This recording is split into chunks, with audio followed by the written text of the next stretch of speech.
With every NFL team having 53 players on their roster, there's bound to be a few that fly under the radar. In this video, I'm going to be showcasing who I think is the most underrated player on every NFL team. If you enjoyed this video, then please drop a like and subscribe if you're new. I spent a ton of time putting this video together, so hitting the like button and subscribing to the channel would be greatly appreciated. Thank you, and let's get started. Arizona Cardinals running back James Conner. For the past 2 years now, Conner has been one of the most productive running backs in the NFL. He's averaged 4.8 yards per carry over the past 2 seasons and has also scored 15 touchdowns. His 92.1 cumulative PFF grade over the past 3 seasons is 5th best in the league, and he's coming off a season where he finished 6th among running backs in receiving yards. Not enough people talk about Conner as a top 10 running back, but I think that's where he is even at 30 years old. Atlanta Falcons wide receiver Darnell Mooney. I've always felt that Mooney has been underrated, but just has never been in a good situation. For most of his Chicago career, he's had Justin Fields as his quarterback, and when you're the wide receiver 2 with Fields under center, you're not going to get a lot of targets. Once Mooney got somewhat competent QB play with Cousins and Michael Penix, he had a career year, putting up career highs in yards per reception, yards per route run, and touchdowns. Mooney has always been a good route runner and is shifty after the catch. He's not incredible or anything, but he definitely needs to be talked about more.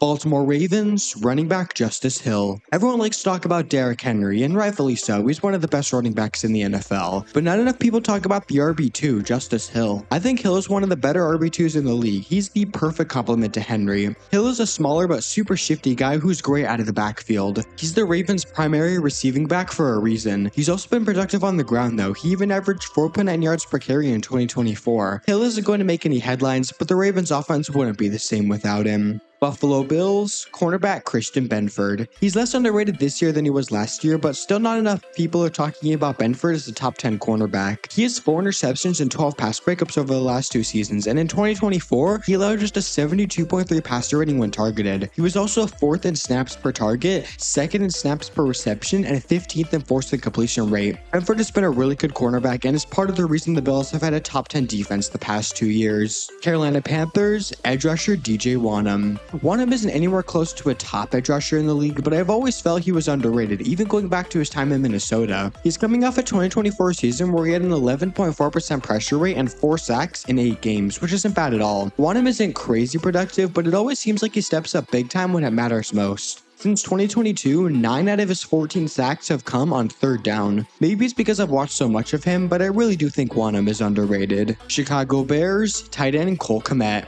The Bears may be trying to replace Kmet with Colston Loveland, but I still think Kmet is a really good tight end. He only put up 474 yards and 4 touchdowns on 47 receptions in 2024, but I don't really think that was his fault. His efficiency was some of the best of his career. He had 10.1 yards per reception, only had 1 drop all year, and had an 87.5% contested catch rate. And when Caleb Williams did target Kmet, he caught it 85.5% of the time. It's also not like he wasn't getting open. Kmet was 9th among tight ends in average separation. I still think Kmet is a really good tight end, and I think he's going to prevent Colston Loveland from having a big role in this offense. Cincinnati Bengals wide receiver Andre Iosivas. Iosivas is in a tough situation for a wide receiver, stuck behind both Jamar Chase and T. Higgins, but I really think he's a solid wide receiver 3. In 2024, he put up nearly 500 yards and 6 touchdowns, and he even converted on 58.7% of his contested catch opportunities. He's never going to get a ton of recognition, but I think he's a very nice piece of this Bengals offense. Cleveland Browns running back Dylan Sampson. Sampson is currently RB3 on the Browns roster right now, but I don't think he's going to stay that way. With Quinshaw Judkins still having contract issues and Jerome Ford being, well, Jerome Ford, I think Sampson could find himself a nice role in this offense. I had him as my RB9 in the 2025 draft class, and I really like the pick. I don't see that many people talking about Sampson, but I think he could be a solid contributor in 2025. Dallas Cowboys quarterback Dak Prescott. Okay, I know it's fun to hate on Prescott, and I'm not opposed to Cowboys slander, but Prescott isn't a bad quarterback like so many people seem to believe he is. He's not elite, but he is in that 9 to 15 range. Injuries have been appearing more recently, but Prescott has had a consistently great career as the Cowboys starter, even if he hasn't won much in the playoffs.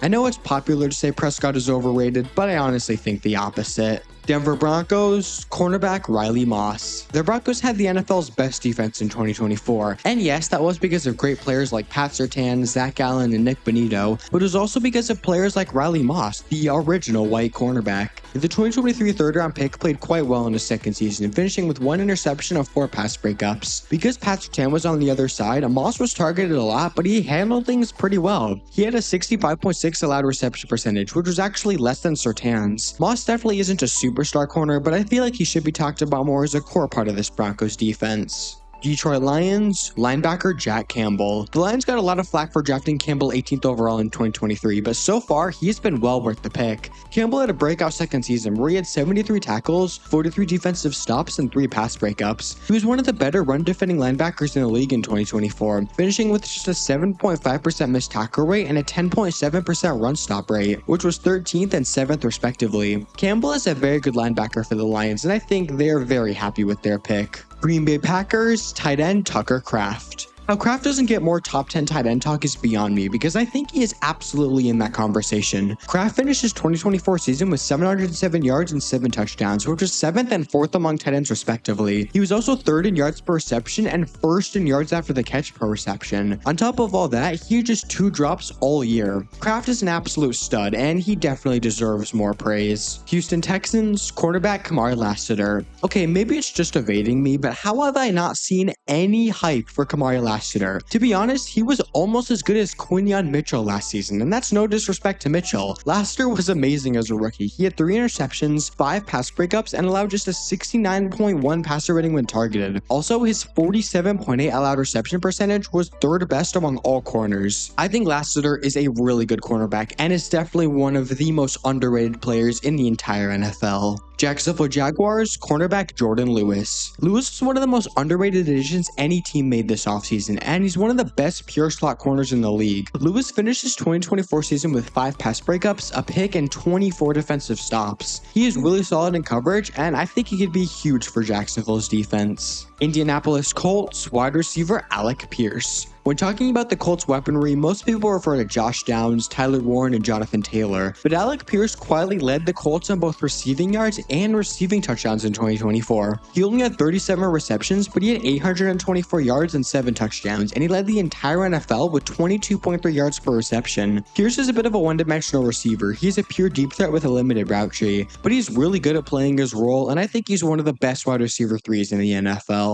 Kansas City Chiefs, linebacker Leo Chenal. How Chenal has never gotten the opportunity to be a full-time starter is insane to me, because this guy might just be the most underrated player in this entire video. Chenal has always been good, but he was really good in 2024. He finished with the 4th highest PFF run defense grade among linebackers. He had the 5th lowest missed tackle rate, just 5.7%, and in coverage, he allowed the 9th fewest yards per reception at just 7.2. Chenal is a super fun linebacker, and I can't wait till he gets an opportunity to start. Las Vegas Raiders, wide receiver Jacoby Myers. This was one of the most obvious picks of the video. Myers has always been underrated, but he really shut out in 2024. Despite some disgustingly bad QB play, Myers put up his first 1,000-yard season, and he also didn't have a single drop on 126 targets, which is just insane. He was tied with A.J. Brown for the 2nd highest PFF drop rate among receivers at 90.9. So if that and his 0% drop rate doesn't tell you how reliable his hands are, I don't know what does. Look, I love Jack Bash, and I love Dante Thornton, but Myers is the clear-cut wide receiver 1 on the Raiders, and I think he'll stay that way. Los Angeles Chargers, linebacker Dion Henley. I guess the AFC West is full of underrated linebackers, because just like Leo Chenal, I think Henley is one of the most underrated players in the NFL. The 2023 third-round pick had a massive breakout last season, with 92 tackles, an interception, and 6 pass breakups. Those 6 pass breakups were first among all linebackers in 2024. He allowed just a 90.0 passer rating when targeted, which was 12th. Henley has rightfully earned his place as LB1 for the Chargers, and I'm just waiting for more people to realize how good this guy is. Los Angeles Rams, quarterback Matthew Stafford. I know it sounds crazy, but I honestly think Stafford is underrated at this point, and that's because he is the best quarterback in the NFL, not named Patrick Mahomes, Josh Allen, Lamar Jackson, or Joe Burrow. Yes, I have him in my top 5 quarterbacks, and I feel like everyone should, but he is still doing at 37 years old is beyond impressive. The Rams were decimated with injuries on offense, especially at the beginning of the year, but Stafford still managed to guide them to the playoffs and put up good numbers. He was also the only quarterback to come anywhere close to beating the Eagles in the playoffs, and he was the only quarterback to play remotely well against the Eagles in the playoffs. Stafford is a borderline elite quarterback, and as long as he can stay healthy, I don't think that's changing anytime soon. Miami Dolphins, edge rusher Bradley Chubb. Chubb unfortunately missed the entire 2024 season due to an injury, but he was really good in 2023. He had a 14.7% pressure rate and 11 sacks. He also had 39 defensive stops and was one of the better edge rushers in coverage. The Dolphins have a lot of edge rushers that could see playing time, but I think Chubb could be sneaky good in 2025. Minnesota Vikings, wide receiver Jordan Addison. Addison is an idiot off the field, but on the field, he has emerged as one of the best wide receiver 2s in the entire league. He's put up some very impressive numbers, including 19 touchdowns in just his first 2 years. Outside of Puka Nacua, Addison is arguably the best receiver from his draft class. He is great and definitely needs to get more recognition. New England Patriots, linebacker Robert Spillane. Spillane has always been underrated ever since he was a UDFA back in 2019, but for the past 2 seasons with the Raiders, he has been one of the better linebackers in the league, especially from a run defense standpoint. In 2024, he finished 3rd among linebackers in tackles, 6th in PFF run defense grade, and 7th lowest in missed tackle rate. He hasn't been as good in coverage, but does have 6 pass breakups and 5 interceptions over the past 2 seasons. Spillane honestly deserved to get paid more than $33 million, and I think he's a really good linebacker. New Orleans Saints, edge rusher Chase Young. Pretty much everyone regards Young as a bust, and yeah, he was, but he was also really good for the Saints last season. He finished with a 13.7% pressure rate and 5.5 sacks. He actually was tied for 7th in the entire NFL in pressures. Obviously, he hasn't lived up to the number 2 overall hype, but I do think he deserves a bit of recognition as a very solid edge rusher. New York Giants, safety Tyler Nubin. The 2024 safety class wasn't regarded as anything special, but Tyler Nubin came out and performed in his rookie year, finishing with 71 tackles and a pass breakup. He only had a 9.4% missed tackle rate and allowed just 10.7 yards per reception. For a second-round rookie, Nubin was really impressive, and I think after the season, people are going to realize how good he is. New York Jets, linebacker Jamien Sherwood. For the 2024 season, Sherwood had been a career backup, but he broke out in a big way last season. He finished tied for 4th among linebackers in both tackles and defensive stops. He also allowed just 9.7 yards per reception and 2 pass breakups in coverage. Sherwood has earned himself the LB2 job on this Jets team, and I think he needs a lot more recognition. Philadelphia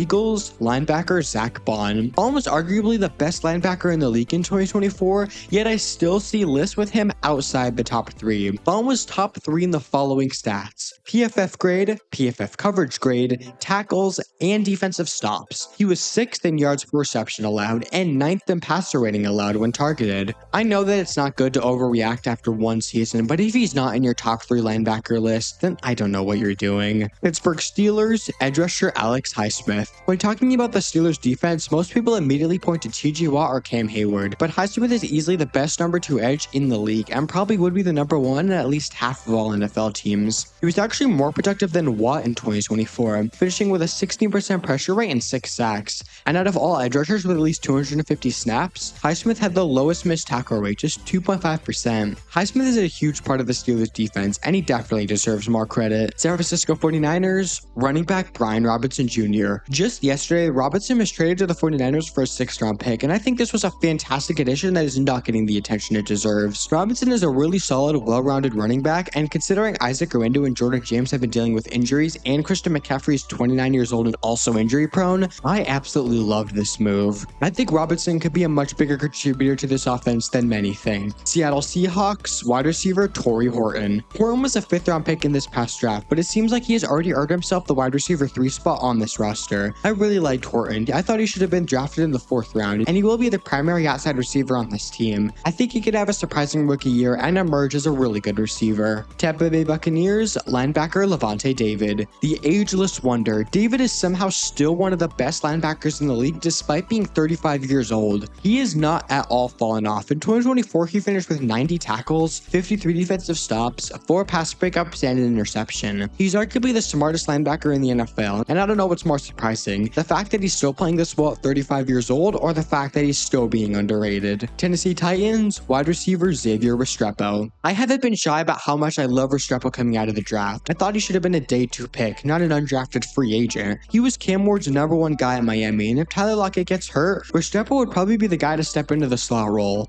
I really like Restrepo, and I think he could emerge as a starter on this offense within the next couple of years. Washington Commanders, running back Austin Eckler. Obviously, everybody's excited about the 7th round rookie Jacory Cross-Demir after the Brian Robinson trade, and I am too. But I think everyone is forgetting about Eckler, and while he's not going to be their bell cow back, he likely will prevent Jacory from becoming one. Eckler was very efficient for the Commanders last season, and I think he'll remind people that he hasn't fallen off at 30 years old. But that's it. Those are my picks for the most underrated player on every NFL team. Where do you agree? Where do you disagree? Comment below. If you enjoyed this video, then please drop a like and subscribe if you're new, and that's it for me. See ya!